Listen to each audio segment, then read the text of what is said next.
Motoring Middle East here in Italy to check out the BMW i8. This is the sports car of the future, electric hybrid. Let's have a look at this thing.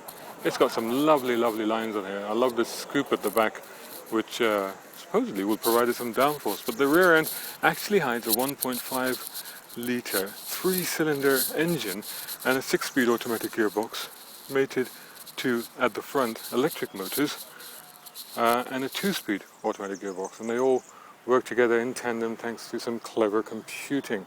This is actually a 4-seater, and have a look at the front there, and I hope you can see the rear seats. It is possible to sit in those, but they're kind of like extra storage really. There's a boot in the back as well, a very small one, so these are coming quite handy. So let's try and get into this, which isn't the easiest of tasks. As you can see, the scissor doors make it quite a narrow opening. So now that we're in, this is the interior. The key, regular BMW key for you there. To start it, you press the start button there, and then it just tells you that it's come to life. And it tells you the door is open, so it won't actually go anywhere. So let's close that door if we can. There you go. So what do we have here? The door itself is operated by a button. You've got your normal light switches there. You've got a gauge there, which gives you various information, whether it's electric or comfort or whatever. The car has 3 modes. It has a full eco mode, which is supposed to be electric power only, unless it runs out, and it switches to the electric motor as well. There's a comfort mode, which automatically chooses between the two depending on the road conditions, and there's a sports mode, which you do by just shifting the gear lever across into sports, and then you all goes red. Oh my god, look at that, it all goes red, and it's all really exciting because now we're in sports mode. But let's put it back into comfort. Did you hear that sound also? Look at that, that's the engine coming on, that is. So that's definitely with the engine on.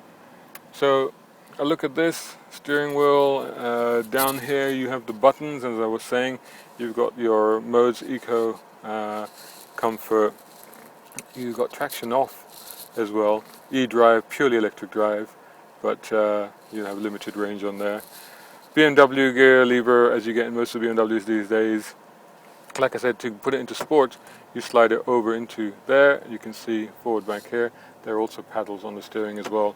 Then you have your panel up here, which is your usual BMW interface with all the entertainment systems, and BMW owners will be familiar with that system here. Inside there is a glove box there. It's a bit tight. There's a cubby box here, which has got an iPhone in there. Oh, wonder if they'll miss that. Cup holder here, but there's also 2 cup holders for rear passengers there. Speaker system. So, how is this car? It is fascinating and actually quite entertaining to drive as well. Good fun, surprisingly quick, great handling, great grip, because effectively it's 4-wheel drive, and because it has a computer system that operates the drive between the front and the rear, there's some instance of a torque vectoring like system that happens when you really start to push the car. So all in all, really good. It'd be really interesting to see what the take-up of this car will be, and see how this whole genre of sports car develops going forward.